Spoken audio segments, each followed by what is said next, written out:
नूह मिर्ज़ा के अपार्टमेंट में इस वक्त 4 लोग मौजूद थे। याकूत, नरमीन, नूह और एक वकील, जिसके हाथ में चंद कागजात थे। टीवी लाउंज में रखे सोफों में से एक पर याकूत और नरमीन साथ बैठे थे और दूसरे पर नूह और एक अधेड़ उम्र वकील। मैं अपनी बीवी से एक आखिरी बार बात करना चाहता हूँ।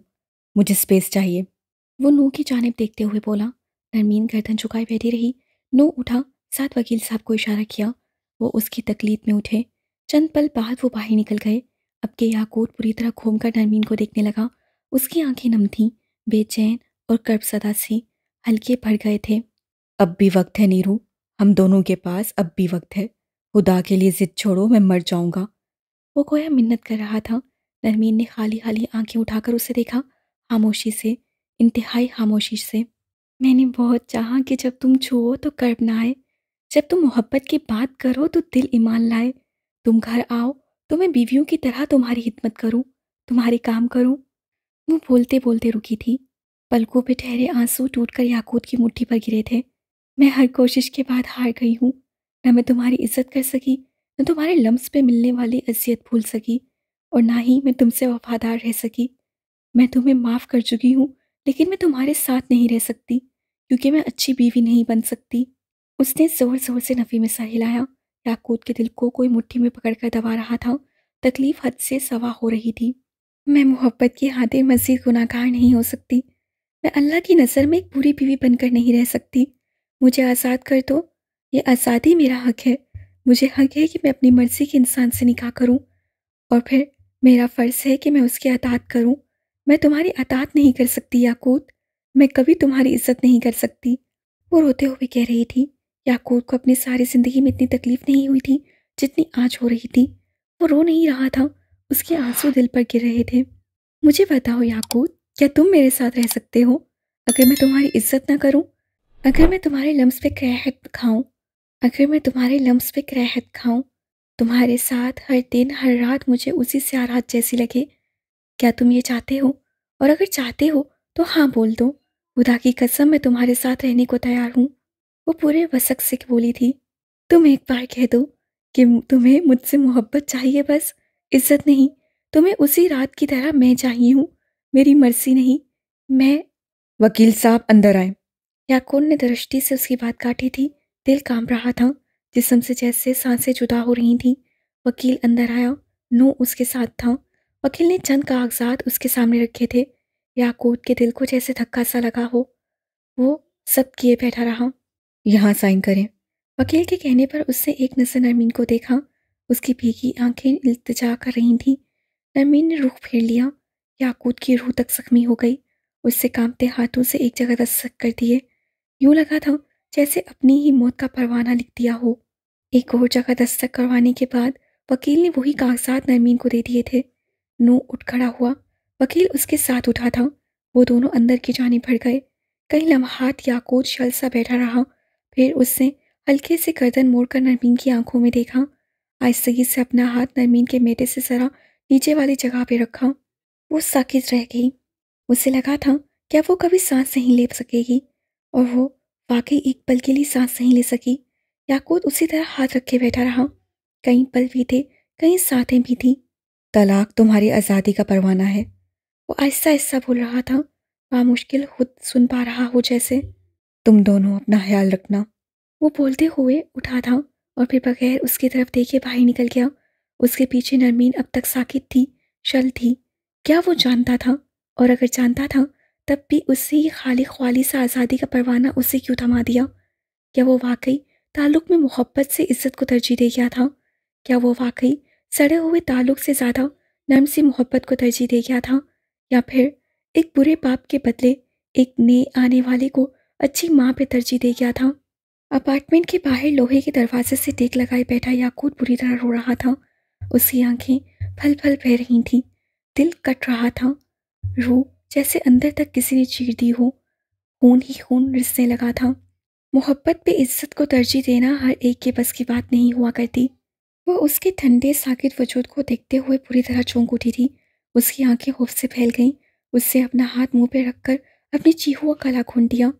उस लम्हे मेहरमा को अंदाज़ा हो गया था कि वो क्या कर चुकी है, उससे क्या हो चुका है। वो साकिन थी, बर्फ के मुजस्मे की तरह जमी हुई। वो आहिस्तगी से बेड से उतर आई थी। उससे कदम भारी थे और शायद हल्के भी, यूं जैसे जमीन पे पड़ ही ना रहे हों। उसी लम्हे कमरे का दरवाज़ा खुला था। तुम्हारी जुर्रत कैसे हुई? सफ़ीर के अगले अल्फाज उसके मुंह में ही रह गए। उससे बेड पर नज़र पड़ते ही बेख्तियार दीवार का सहारा लिया था। चंद लम्हे फटी फटी नज़रों से वो फरवा के साकित वजूद को देखता रहा। उसे मेहरमा की मौजूदगी भूल गई थी। मेहरमा को उसकी मौजूदगी भूल गई थी। वो दोनों अपनी अपनी जगह साकिन थे। चंद लम्हे बाद सफ़ीर ने अपने कदम बेड की जाने बढ़ाए थे। एक खुशफहमी सी थी कि अब भी सब ठीक हो सकता है। क्या पता वो वक्त पे पहुंच गया हो। वो कदम बढ़ा रहा था, लेकिन उसके अक में खड़ी महज साकिन थी। वो सांस भी नहीं ले पा रही थी। उसे लगा था वो मर चुकी है।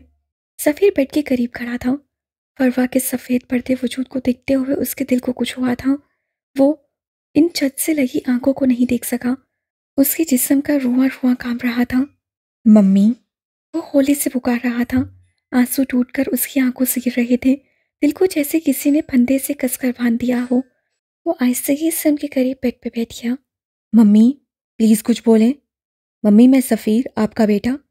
प्लीज़ मम्मी कुछ बोलें। I am sorry, I am sorry, please don't leave me mummy, please. वो बहुत हल्की आवाज़ में कह रहा था। उसके आंसू बुरी तरह उसके चेहरे पर गिर रहे थे। उसी लम्हे दरवाजे पर हसीना और हसन नुमादार हुए थे। मेहरमा फर्श पे बैठी थी।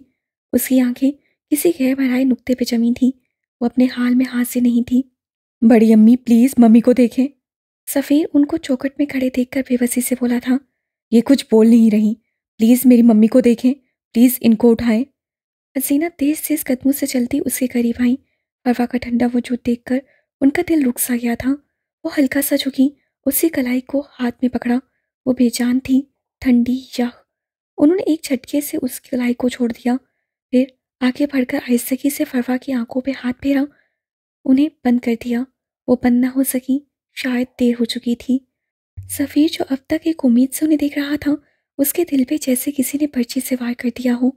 वो अब बुलंद आवाज़ में रोने लगा। हसीना ने उसको अपने सीने से लगा लिया। वो बच्चों की तरह बुलंद आवाज़ से रो रहा था। मेरी मम्मी, प्लीज़ इनको उठा दें।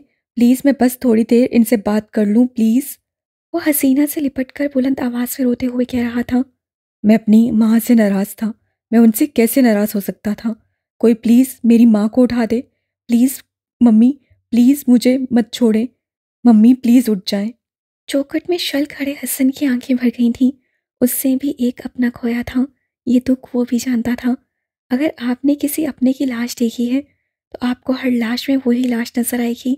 हर दफ़ा दर्द एक बार फिर ताज़ा हो जाएगा। ये बात आज हसन को मालूम हो गई थी। सफ़ीर अब भी हिचकियों के साथ रो रहा था। उसे बस अपनी माँ के साथ 1 मिनट चाहिए था। मेहरमा अपने गिर्द बाजुओं का हल्का बनाए हुई थी। आंखें साकित थीं, जिस्म सुन था। उसे कोई आवाज़ नहीं सुनाई दे रही थी। सब खामोश था, बेआवाज़ था। उसी लम्हे हसन कमरे से बाहर निकल गया। उसके हाथों में उसका मोबाइल था। वो पुलिस को कॉल कर रहा था। एक बाप का कत्ल रायगा गया था। अब एक माँ के कत्ल को रायगा जाने वो नहीं दे सकता था। वो कॉल करके अंदर आया था। सफ़ीर अब भी रो रहा था। हसीना उसको दिलासा दे रही थी। हर एक को अपने अंजाम तक जाना था। ये तो तय था ना। कॉन्फ्रेंस रूम से निकलते उमर हयात के हाथ में उसका मोबाइल था। वो बार बार हाले को कॉल मिला रहा था और वही एक टोन, आपके मतलूबा नंबर से इस वक्त रब्ता मुमकिन नहीं। वो झुंझला रहा था। उससे अब गुस्सा आ रहा था। राहदारी में चलते हुए एक वर्कर के मोबाइल से आवाज़ निकलकर उमर के कानों तक आ रही थी। वो शायद खबरें सुन रहा था। अहम तरीन खबर से आपको आगाह करते चलें, गोल्ड सिटी मॉल में धमाके की वजह से 40 अफराद जहां भाग हो चुके हैं। उमर सुन हो गया। उसके आस पास हरकत करती सारी दुनिया थम गई थी। मुतअद्दिद अफराद जख्मी और जख्मियों की हालत। आवाज़ आगे बढ़ गया था। अब कुछ भी वाज़ह सुनाई नहीं दे रहा था, लेकिन इन आवाज़ों के बीच भी एक आवाज़ थी जो उमर को सुनाई देती थी। अपने दिल की धड़कन की मामूल से ज़्यादा तेज रफ्तार। उसके कदम उसका बोझ उठाने से कासिर थे। उसका सारा जिस्म कांप रहा था। उससे कांपते हाथों से अपने मोबाइल पे उंगलियां चलाईं।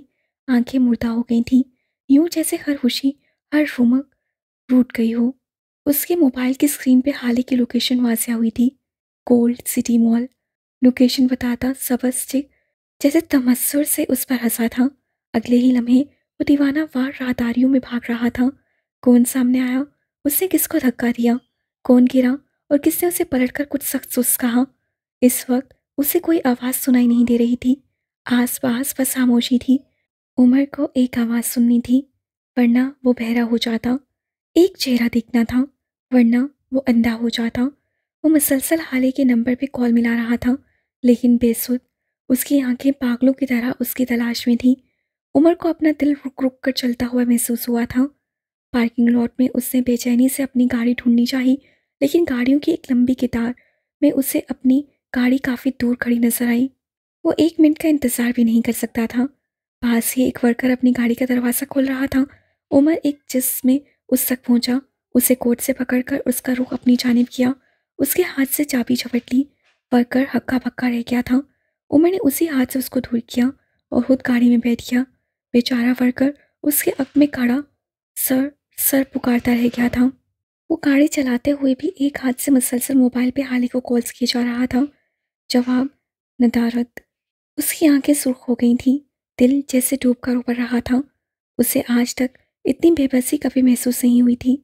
वो आज तक इतना परेशान कभी नहीं हुआ था। वो कभी अपने बालों में हाथ फेरता था तो कभी कनपट्टी को जोर से दबाता था। गाड़ी को अंधाधुंध भगाते हुए उसे किसी चीज़ का होश नहीं था। और फिर अगले चंद मिनट में वो मॉल की बिल्डिंग के सामने था।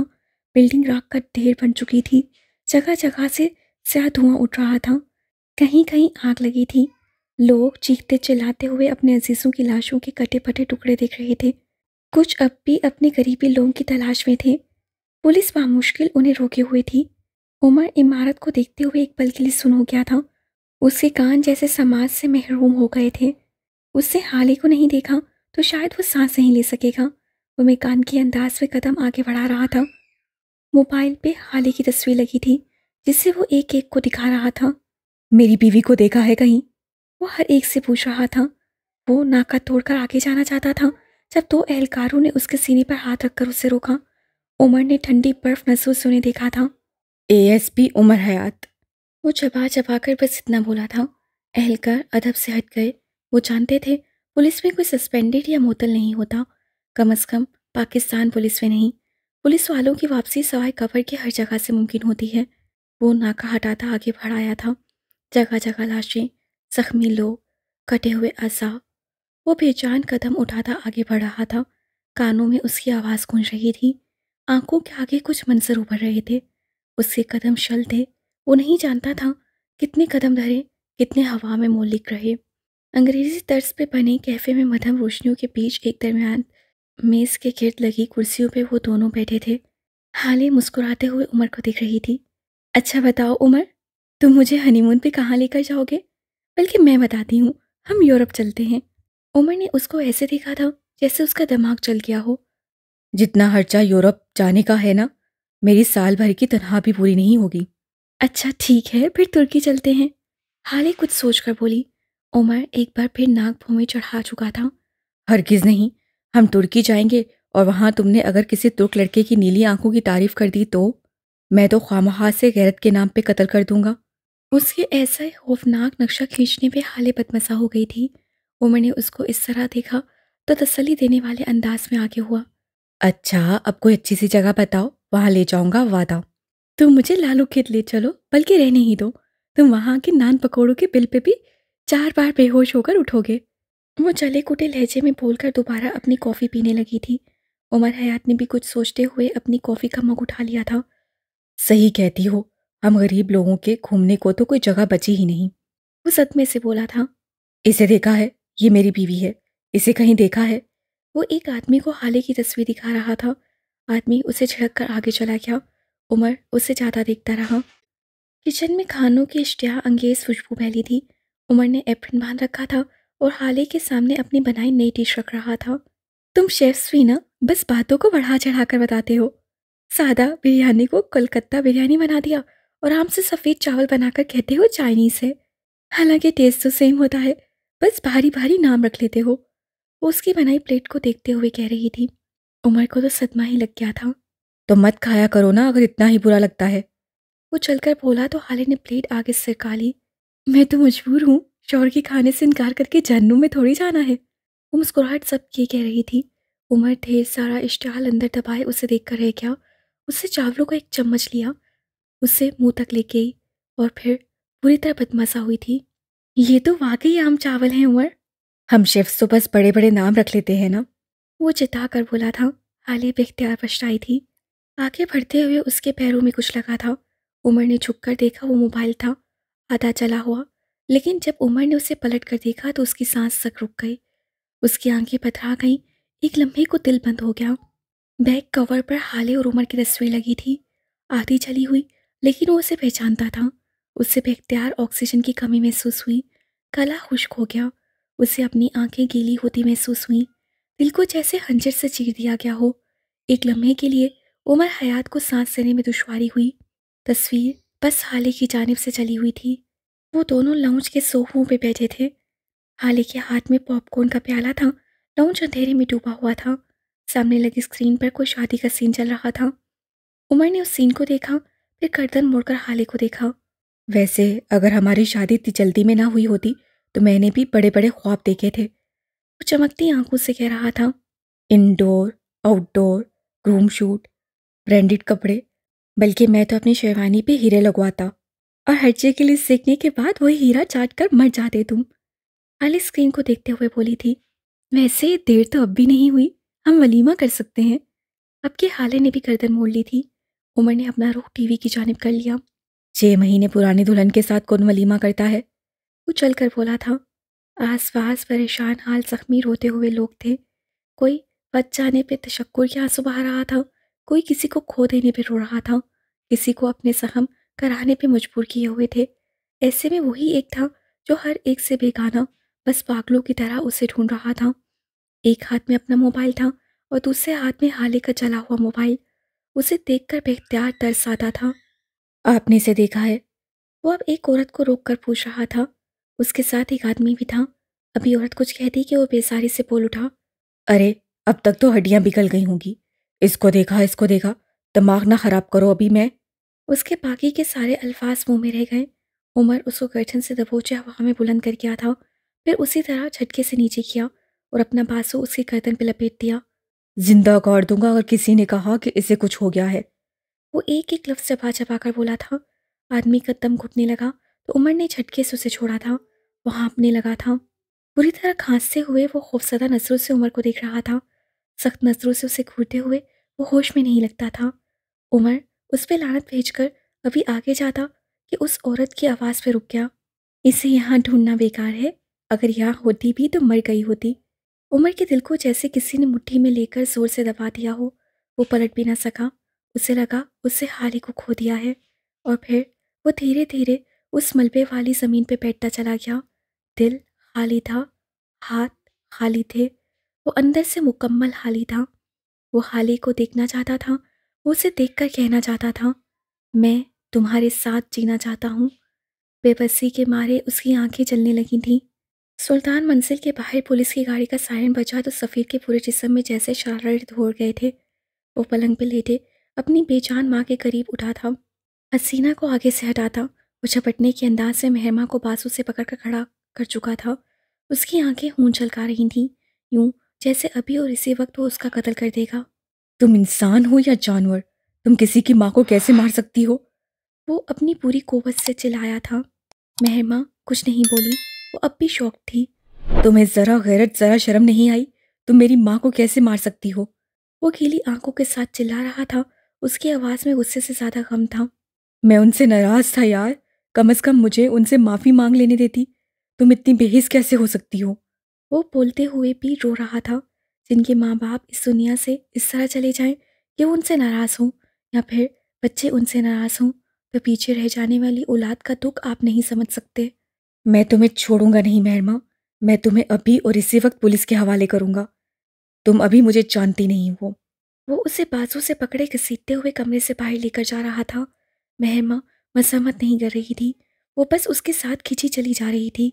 جو عورت اس کا مضبوط سہارا تھی وہ اب نہیں رہی تھی، اور اس کے نہ رہنے کی وجہ وہ خود تھی۔ پتھریلی روش پہ پولیس کی بھاری نفری کھڑی تھی، 2 حیران قسم کی موٹی موٹی عورتیں اور ان کے ساتھ کھڑا حسن سلطان، جس کی آنکھیں زخمی اور سرخ تھیں۔ آج ان میں رحم نہیں تھا۔ وہ اپنے باپ کے قتل کا بدلہ چاہتی نہیں، सफ़ीर ने फेंकने वाले अंदाज में एक झटके से महरमा को उनके हवाले किया था। ये झटका, इसी झटके से महरमा होश में आई थी। इसे ले जाएं, ये कातिल है, मेरी माँ का कत्ल किया है इसने। सफ़ीर गीली बैठी हुई आवाज़ में नफरत से कह रहा था। उसका दिल फट रहा था। अरबा से पुलिस कांस्टेबल महरमा को बाजू से पकड़े खड़ी थी, लेकिन ऐन उसी पल महर अपना बाजू छुड़वाकर आगे लॉन की तरफ भागी। उससे अभी चंद ही कदम उठाए होंगे कि नीचे पड़े पत्थर पे उसका पैर रपटा था और वो मुंह के पल पथरीली रोश पे गिरी। ये सब इतना अचानक हुआ था कि कोई भी कुछ समझ ना सका, लेकिन अगले ही पल महर की दिल खराश चीखों ने पूरे सुल्तान मंजिल को पावर करवा दिया था कि आज उठने वाला जनाजा सिर्फ एक नहीं होगा। उसे यहाँ मत ढूंढो क्योंकि वो यहाँ नहीं है। वो, वो औरत एक बार फिर बोली थी। उमर अब भी नहीं पलटा था। उसका सीना जैसे कोई जकड़ रहा था। उसे लगा था अब शायद वो कभी सांस नहीं ले सकेगा। ये क्या हो रहा था? ये नहीं होना चाहिए था। वो यहाँ थी लेकिन धमाके से पहले बाहर निकल गई थी। उमर को लगा जैसे किसी ने उसके चलते दिल पे ठंडी फवार डाली हो। वो बेयकीनी से मुड़ा था। उठते हुए उसके जिस्म में नई सांसें भरी जा रही थीं। औरत अब भी कह रही थी। हाँ, वो यहाँ नहीं रुकी थी। उससे कहा था वो अपने शौहर के बगैर शॉपिंग नहीं करेगी। अल्फाज सही थे, आब हयात थे, जो कतरा कतरा उमर हयात को पिलाए जा रहे थे। मैंने यहाँ उसका फ़ोन गिरा हुआ देखा था। मैं यही फ़ोन उठाकर उसके पीछे गई थी, लेकिन उसकी गाड़ी बहुत तेज़ थी, वो आगे निकल गई थी। मैं उसके पीछे गई, लेकिन ज़्यादा दूर तक नहीं जा सकी कि धमाके की आवाज़ सुन ली। मैं महफूज रही क्योंकि मैं मॉल से काफ़ी दूर थी। उसका फ़ोन कैसे चला? वो अटक अटक कर बोल पाया था। ये फ़ोन मेरे पास था, मेरा शौहर अंदर था। मैं उस फ़ोन से अपने शौहर का फ़ोन नंबर ट्राई कर रही थी और पुलिस एहलकार ने मेरा फ़ोन मेरे हाथ से लेकर फेंक दिया। वो कहाँ गई? क्या आपको कुछ बताया? उमर बेकरारी से बोला था। उसकी आंखें भीग रही थीं, हलक दुख रहा था। वो अभी के अभी उसे देखना चाहता था। मैं नहीं जानती। औरत ने लाइल्मी से कंधे उचका दिए और आगे बढ़ गई। उमर अब तेज तेज कदम उठाता बाहर की जानिब जा रहा था। मलबे वाली जमीन, उठता हुआ धुआं, वो सबसे बेनियाज था। उसे बस जल्द से जल्द हाली के पास जाना था। चलते हुए उसने इस एरिया के रेस्टोरेंट्स की लिस्ट खोल रखी थी। मुख्तलिफ रेस्टोरेंट, कैफ़े, होटल। वो कहाँ जाए, क्या करे? और फिर अपनी गाड़ी के करीब पहुंचकर एक नाम पे उसका दिल शांत हो गया। उसे मालूम हो गया था वो कहाँ गई होगी। उमर ने अपना चेहरा आसमान की जानिब उठाया। उसकी आंखें गीली थीं, चेहरे पर कालक लगी थी। मैं सारी ज़िंदगी आपका शुक्रगुज़ार रहूँगा अल्लाह। बस इतना कहकर वो दोबारा गाड़ी में बैठ चुका था। गाड़ी अब भी तेज रफ्तार थी। उसका दिल अब भी धड़क रहा था। वो बेचैन अब भी था। ये तय था कि वो उसे देखे बगैर पुरसुकून नहीं हो सकता। एक छोटे से रेस्टोरेंट के सामने गाड़ी रोकते हुए उसका दिल तेज धड़क रहा था। क्या हो जो वो यहाँ ना हो? क्या हो जो वो वापस मॉल चली गई हो? क्या हो जो वो औरत झूठ बोल रही हो? हजार अंदेशे थे, हजार वसवसे थे, लेकिन वो बस अपने दिल की सुन रहा था। वो दिल जो उसे बता रहा था कि उमर हयात के साथ अब मस्जिद से आती नहीं होगी। उसकी हालत अजीब थी। बिखरे बाल, शर्ट पे लगे स्याह दाग, ऐसे ही चंद एक दाग चेहरे पर भी थे। सबसे ज़्यादा अजीब इस वक्त उसकी आंखें थीं, सुर्ख, गीली और बेकरार। वो गोल चक्करदार सीने चढ़ते हुए ऊपर जा रहा था।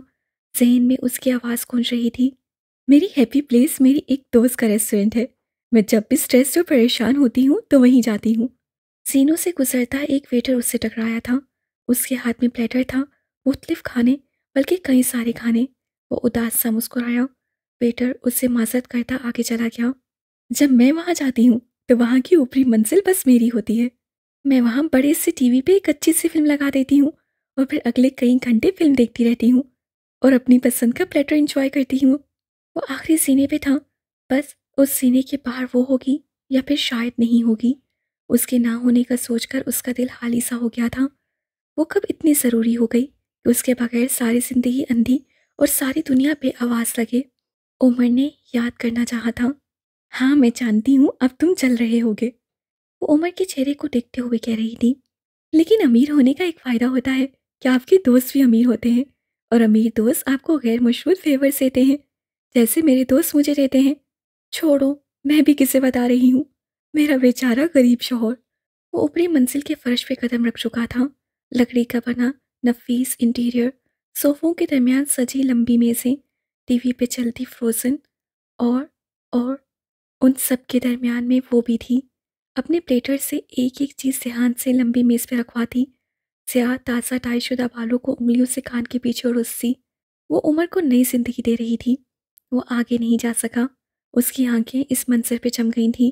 وہ بس اس منظر کو دل میں اتار لینا چاہتا تھا۔ کیوں تھی وہ ایسی؟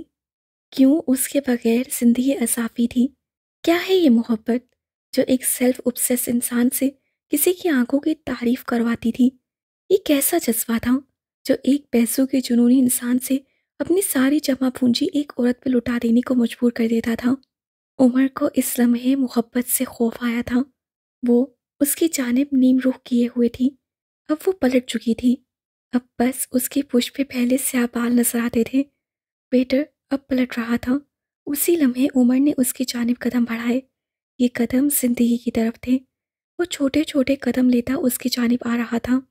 حالے کا سارا دھیان اولف پہ تھا جو آنا سے بات کر رہا تھا۔ وہ جس صوفے پہ بیٹھی تھی وہ نئی طرز کے تھے، یوں کہ گولائی میں بنے تھے، اور کسی انسان کی کمر کو بامشکل ڈھانپتی اس کی پشت، اس کے بال صوفے کی پشت کے سر کو چھو رہے تھے۔ وہ اس سے قریب پہنچ گیا تھا۔ حالے کچھ محسوس کر کے پلٹنے لگی تھی جب عمر کی آواز پہ تھم گئی۔ میں بہت ڈر گیا تھا حالے۔ وہ آہستگی سے بولا تو حالے ٹھہر سی گئی۔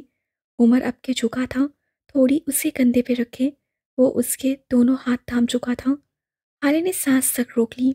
اسی لمحے عقب میں کھڑے ویٹر نے مسکراتے ہوئے ان کی چند پکچرز اتاری اور پھر آگے بڑھ گیا۔ واپس عمر کی طرف آؤ تو حالے کے کندھے پہ تھوڑی رکھے ہوئے تھا۔ اس کی آنکھیں بند تھیں جیسے وہ اسے محسوس کر رہا ہو۔ سکون، حیات، زندگی۔ میں نے تمہیں نہیں دیکھا اور مجھے لگا میں اندھا ہو گیا ہوں۔ وہ سرگوشی کر رہا تھا۔ حالے کا دل اس کے ایک ایک لفظ پہ رک رہا تھا۔ مجھے تمہاری آواز نہیں سنائی دی اور مجھے لگا میں بہرا ہو گیا ہوں۔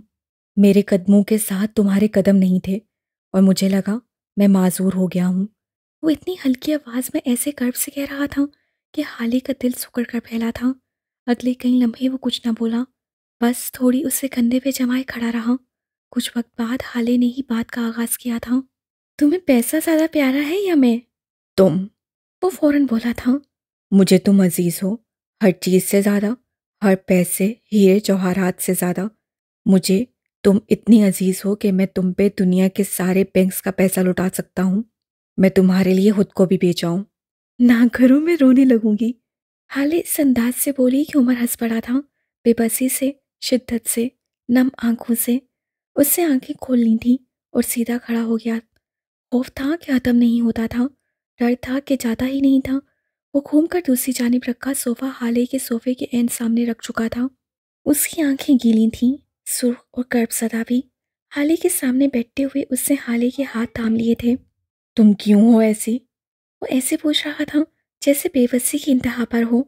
تم مجھے ہپنوٹائز کر رہی ہو حالے۔ تم مجھ پہ جادو کر رہی ہو اور میں سحرزد ہو چکا ہوں۔ وہ اس کا ہاتھ تھامے اس کی آنکھوں میں دیکھتے ہوئے بول رہا تھا۔ حالے یک تک اسے دیکھے گئی، بغیر کچھ کہے، بغیر پلک تک جھپکے۔ تمہیں کیا ہوا ہے عمر؟ وہ فکر مندی سے بولی تھی۔ اگر تمہیں ٹینشن ہو رہی ہے تو فکر مت کرو، بل میں خود دے دوں گی۔ عمر اسے دیکھتے ہوئے بے بسی سے ہنسا تھا۔ وہ کہاں سے گزر کر آیا تھا، وہ کیا دیکھ کر آیا تھا، اور یہاں اس کی بیوی کیا سوچ رہی تھی؟ کچھ نہیں ہوا۔ اسے نرمی سے یقین دہانی کروائی۔ سب ٹھیک ہے، تم اگر میرے ساتھ ہو تو سب ٹھیک ہے۔ تم صحیح کہتی ہو، کھانا ہمیں مرنے سے بچاتا ہے۔ آج ہم دونوں ڈھیر سارا کھانا کھائیں گے، اپنے موبائل فون آف کر دیں گے اور بس ایک دوسرے کے ساتھ وقت گزاریں گے۔ وہ جیسے سب کچھ پلان کر چکا تھا۔ ایک ہاتھ سے حالے کا ہاتھ پکڑے ہوئے دوسرے ہاتھ سے اپنا موبائل جیب سے نکال رہا تھا اور پھر اسے اپنا موبائل آف کر کے میز پہ ڈال دیا۔ حالے تو بس اسے دیکھ کر رہ گئی تھی۔ آج رات تک ہم یہیں رہیں گے، تمہاری پسند کی فلم دیکھیں گے، کھانا کھائیں گے اور تم مجھ سے باتیں کرنا، میں سنوں گا، اوکے؟ وہ دھیرے سے پوچھ رہا تھا۔ حالے نے اس بات میں سر ہلا دیا تھا۔ عمر آگے کو ہو بیٹھا تھا۔ ساری ڈشز نان ویج تھیں لیکن وہ ہچکچایا نہیں۔ ایک ہاتھ سے حالے کا ہاتھ پکڑے وہ دوسرے ہاتھ سے نوالا بنا رہا تھا۔ عمر، ہاتھ تو چھوڑ دو۔ حالے نے جیسے اسے یاد دلایا تھا۔ وہ بے نیاز رہا۔ اس ہاتھ کی اصل جگہ یہی ہے، سو یہی رہے گا۔ اس سے کہتے ساتھ अपना निवाला वाइट कढ़ाई की प्लेट में डुबोया, फिर ऐसा ही एक छोटा सा निवाला बनाकर हाले के मुंह तक ले गया। वो खामोशी से नवाला चबाने लगी। मेरा दोस्त इतना भी अच्छा नहीं है, हम पूरा दिन यहाँ रहेंगे तो हमें पे करना होगा, वो उसे वार्न कर रही थी। कोई बात नहीं, मेरे पास बहुत पैसे हैं, तुम पे तो सारी दुनिया लुटाई जा सकती है। बस अब मजीद उससे बर्दाश्त नहीं हो सका था।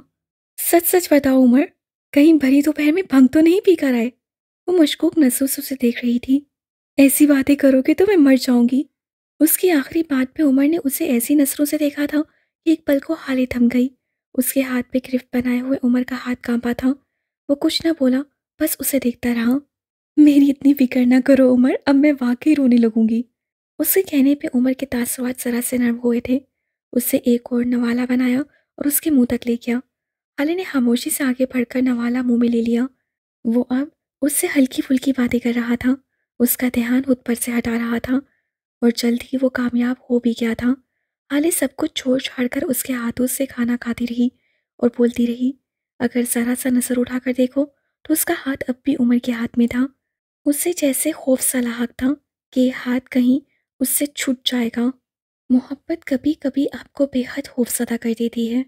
सुल्तान मंजिल में सफ़ेद मातम बिछ चुका था। लॉन में सफ़ेद चांदनियाँ बिछी थीं, जिनके गिर्द औरतें बैठी थीं। सपारे सबके हाथों में थे, लेकिन किसी का ध्यान उन सपारों पे नहीं था। ये वक्त ईशा के करीब का था। जनाजा रात में ही उठाया जाना था। सुबह से लेकर अब तक लाश अस्पतालों के धक्के खाती रही थी। वजह थी पोस्टमार्टम। मगरिब के करीब करीब मैयत घर वालों के हवाले की गई थी। मेहरमा अब तक अस्पताल में थी। वो अपनी वजह से ही अपनी औलाद खो चुकी थी।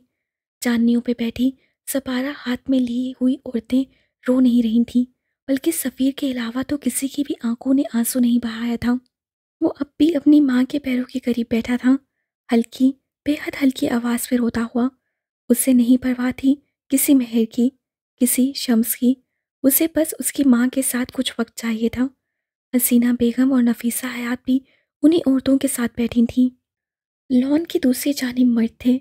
सफ़ेद कुर्ता पहने हुए शम्स सुल्तान सुर्ख आंखों के साथ पुरसा वसूल कर रहे थे। उनके सख्त चेहरे पर आज गर्व था। यूसुफ सुल्तान अपनी व्हीलचेयर पर ही बैठे थे।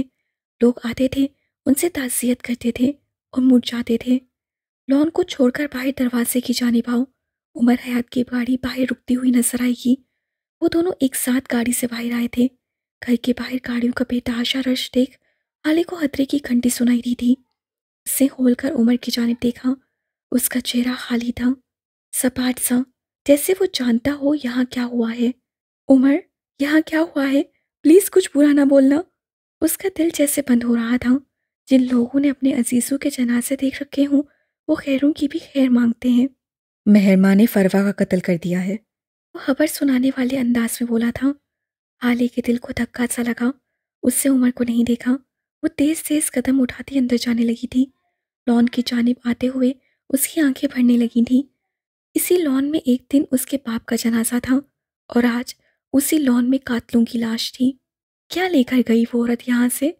ये महल, हीरे जवाहरात, अपने रिश्तेदार, कोई भी तो उसके साथ नहीं गया। अगर कुछ गया था तो वो उसके अमाल थे। अब आगे का साथ बस उसके और उसके अमाल का था। हाले जरा फांसे पे खड़ी रही। सफ़ीर मैयत के कदमों की जाने बैठा था, सर झुकाए हुए। उसकी आंखें आंसू बहा रही थीं। उसे देखकर हाले के दिल को कुछ हुआ था। चाहे उससे माजी में जो सलूक रखा हो, लेकिन वो एक वक्त में उसका दोस्त था। हाले उसे देखते हुए छोटे छोटे कदम उठाती उसके करीब जा रही थी। फिर उसने खुद को सफ़ीर के करीब घुटनों के बल बैठते हुए देखा। सफ़ीर, हाले ने पुकारा तो झटका खाकर सीधा हुआ। उसकी आंखें सूज चुकी थीं। वो शायद बुरी तरह रोता रहा था। हाले को देख उसकी आंखें एक बार फिर तेजी से बहने लगी थीं। मेरी माँ को माफ़ कर देना हाले, प्लीज़। उन्होंने तुम्हारे साथ जो भी किया, प्लीज़ उनको माफ़ कर दो। वो उसके सामने हाथ जोड़ चुका था। हाले बस उसे देखती रही, नम गीली आंखों से। हमने तुम्हारे साथ बहुत बुरा किया हाले, प्लीज़ हमें माफ़ कर दो। मैं माफ़ी मांगता हूँ तुमसे। मैं तुमसे हर गुनाह की माफ़ी मांग रहा हूँ।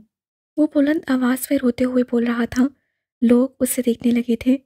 प्लीज़ मेरी माँ को और मुझे माफ़ कर दो। चाहे मुझे माफ़ ना करो, लेकिन प्लीज़ मेरी माँ को माफ़ कर दो, प्लीज़। وہ ہاتھ باندھے سر جھکائے بری طرح گڑگڑا رہا تھا۔ حالے نے اس کے جڑے ہوئے ہاتھ آزاد کر دیے۔ سفیر رک کر اسے دیکھے گیا۔ میں نے سب معاف کیا، وہ ہلکی آواز میں بولی تو سفیر کے دل سے بوجھ ہٹا۔ میں نے آپ کو معاف کیا، آپ کی ماں کو بھی معاف کیا، اللہ ان کے لیے آسانیاں کرے، وہ بھاری دل کے ساتھ کہہ رہی تھی۔ میں نے آپ سب کو اللہ کی خاطر معاف کیا۔ سفیر ممنون تھا، اس کا دل ہلکا ہو گیا تھا۔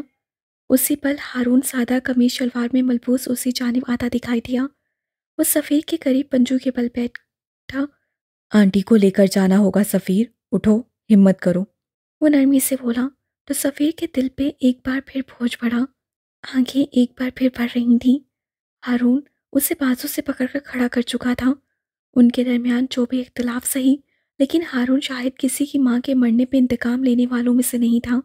لان کی دوسری جانب شمس سلطان کے ساتھ عمر حیات کھڑا تھا۔ وہ تعزیت کر چکا تھا۔ چند ایک باتوں کے بعد وہ ہلکی آواز میں اب کوئی اور بات کر رہا تھا۔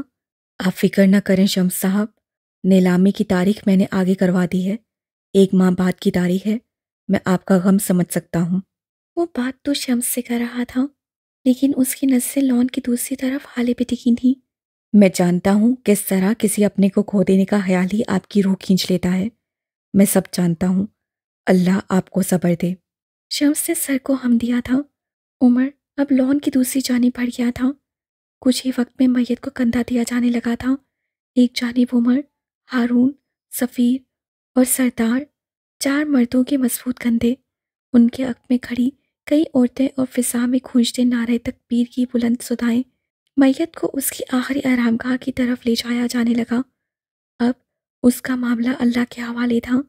کیا تمہیں اس صدر سے خوف نہیں آیا؟ 1 ماہ بعد، نیلامی کا دن، صبح 10:30 بجے۔ یہ صبح دسمبر کی خوبصورت صبحوں میں سے ایک تھی۔ ٹھنڈی ہواؤں نے کراچی کو اپنی لپیٹ میں لے رکھا تھا، گو کہ ہوائیں یک بستہ نہیں تھیں، لیکن اہلِ کراچی اسی میں خوش تھے۔ ان کے لیے یہی سردی تھی۔ عمر حیات کے بنگلے پہ یہ صبح باسی ہو کر مرجھا چکی تھی۔ اس وقت یہ صبح ایسی تھی جیسے خزاں کے پیلے سرد پتے۔ عمر اور حال سلطان کے مشترکہ کمرے میں آؤ۔ حال سلطان ڈریسنگ میرر کے سامنے بیٹھی تھی۔ اس سے وہی سرخ ساڑی پہن رکھی تھی جسے وہ کچھ عرصہ قبل مال میں خرید نہیں سکی تھی۔ اس وقت وہ نیلامی میں جانے کو تیار تھی، لیکن دل تھا کہ بھر بھر آتا تھا۔ پچھلا 1 مہینہ اچھا گزرا تھا۔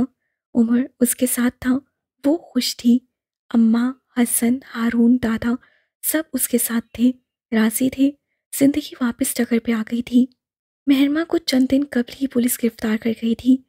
اس سے پہلے وہ ہسپتال میں ایڈمٹ رہی تھی۔ حال سلطان اس وقت سنگار میز کے سامنے بیٹھی تھی۔ اس کی آنکھیں بار بار بھر آتی تھیں، جس کی وجہ سے کئی بار وہ اپنا میک اپ صاف کر کے دوبارہ لگانا شروع کرتی تھی۔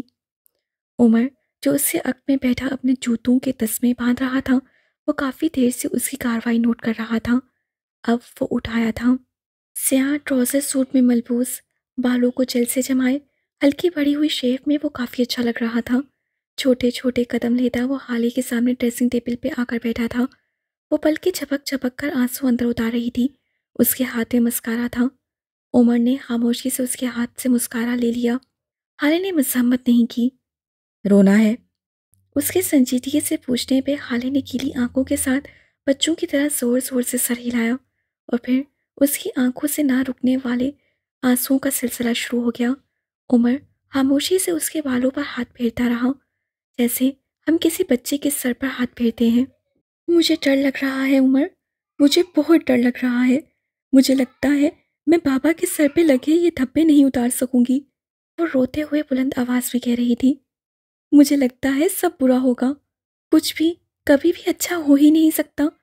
بابا کو بے گناہ ثابت کرنا یہ میرے لیے بہت مشکل ہے عمر، میں بہت ڈر رہی ہوں۔ وہ اس کا ہاتھ بلند کر کے اپنی آنکھیں اس کے ہاتھ پہ ٹکائے روتی چلی گئی تھی۔ وہ ایک ہاتھ سے کبھی اس کے بالوں کو تھپکتا، کبھی اس کے آگے گرنے والے بالوں کو کان کے پیچھے اڑس رہا تھا۔ کافی دیر تک وہ روتی رہی تھی اور پھر خود ہی تھک گئی۔ عمر نے اس کی آنکھیں ٹیشو سے تھپ تھپائیں، پھر ہلکی آواز میں اس کے کان کے قریب کہنے لگا، تمہاری آنکھیں، مجھے تمہاری آنکھیں بے حد پسند ہیں، میں انہیں دیکھ کر جیتا ہوں، ان آنکھوں کو دیکھ کر جینے والوں کو کیوں مارتی ہو؟ وہ شکوہ کر رہا تھا۔ تم اتنی ظالم کیسے ہو سکتی ہو؟ وہ اس کی آنکھیں خشک کر چکا تھا، پھر ہاتھ سینے پہ باندھے پیچھے کو ہو بیٹھا۔ جس نے ہمارے ساتھ برا کیا میں انہیں چوک پہ کھڑا کر کے درے ماروں گا۔ تمہیں مجھ پہ یقین ہے نا؟ وہ ایسے مان سے بولا تھا کہ ہالے بے اختیار گردن اسبات میں ہلانے لگی۔ عمر اس کی نم آنکھوں کو دیکھے گیا اور پھر وہ ہلکا سا جھکا تھا، نرمی سے اس کی دونوں آنکھوں کو باری باری لبوں سے چھوا اور پھر پیچھے ہو گیا۔ ہالے نے خفت سے ادھر ادھر سر گھمایا۔ عمر آج پہلی بار اس کا اتنا سرخ ہوتا چہرہ دیکھ کر محسوس ہوا تھا۔ ماشاء اللہ، تم تو شرماتی بھی ہو۔ مجھے لگا تھا سوائے میرا خون اور بینک بیلنس چوسنے کے تمہیں اور کچھ آتا ہی نہیں۔ وہ کھلے دل سے طنز کر رہا تھا۔ ہالے نے کلس کر اس کو دیکھا تھا۔ مجھے ایک اور کام بھی آتا ہے، آواز نکالے بغیر بندہ مارنا، اور اگر مجھے بیوہ ہونے کا خوف نہ ہوتا تو اب تک ہی کر چکی ہوتی۔ وہ ایک بار پھر اپنے چہرے پہ فاؤنڈیشن ملنے لگی تھی۔ عمر اسی طرح مسکراہٹ دبائے اسے دیکھ رہا تھا۔ یہ ظلم نہ کرنا، تمہارا تو کچھ نہیں جائے گا، لیکن اس دنیا سے ایک حسین انسان کم ہو جائے گا۔ عمر اب تم مجھے تیار ہونے دو گے کہ نہیں؟ تم چاہے جو مرضی کر لو، جتنی مرضی تیار ہو جاؤ، میرے جیسا حسن کہاں سے لاؤ گی؟ صاف ظاہر تھا وہ اسے دبا رہا تھا۔ حالے اس کی طرف دیکھے بغیر بلش آن کٹ اٹھا چکی تھی۔ ویسے اس دن کوئی کہہ رہا تھا کہ میرے چہرے کے بغیر دنیا اندھی اور میری آواز کے بغیر کان بہرے ہو جاتے ہیں۔ وہ برش سے گلابی افشاں گالوں پہ بکھیرتے ہوئے عام انداز سے بولی تھی۔ پاگل ہو گیا تھا میں، بھری دوپہر میں چرس بھی آیا تھا۔ وہ چل کر کہتے ہوئے اٹھا اور دروازے کی طرف بڑھ گیا۔ حالے برش چھوڑ اسے پکار بیٹھی۔ تمہیں پیسہ زیادہ پسند ہے یا میں؟ عمر چوکھٹ پہ رک گیا، سنجیدگی سے حالے کو دیکھا۔ تم۔ بس ایک لفظ، اور حالے تمانیت سے مسکرائی تھی اور اپنا رخ واپس سنگھار میز کی جانب موڑ لیا۔ وہ اب آسودگی سے مسکراتے ہوئے اپنا میک اپ کر رہی تھی۔ سیلف اوبسیس آدمی سر جھٹکے ہوئے باہر نکل گیا تھا۔